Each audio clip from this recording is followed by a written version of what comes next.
RTC బస్సుల్లో మహిళలకు ఉచిత ప్రయాణం అమలు చేయనున్నందున రద్దీ పెరుగుతుందని మరియు భద్రతా పరంగా బస్సుల్లో సీసీ కెమెరాలు ఏర్పాటు చేయాలంటూ మంత్రివర్గ ఉపసంఘం సూచన.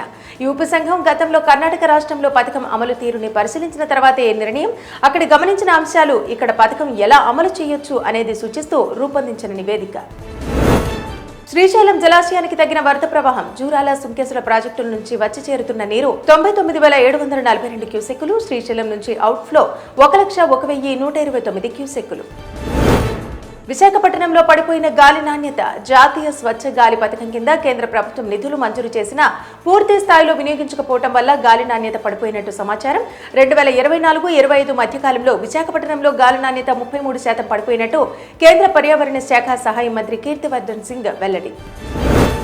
అమెరికా అధ్యక్షుడు ట్రంప్ విధించిన సుంకాలపై పరోక్షంగా విమర్శలు గుప్పించిన భారత విదేశాంగ శాఖ మంత్రి జయశంకర్ ఆధిపత్య ధోరణిని ప్రదర్శించకూడదంటూ వ్యాఖ్య. ప్రస్తుతం మనం సంక్లిష్టమైన అనుస్థితి కాలంలో జీవిస్తున్నామని, ఇలాంటి పరిస్థితుల్లో సమప్రాతినిధ్య ప్రపంచీకరణ వ్యవస్థ అవసరమంటూ వ్యాఖ్య.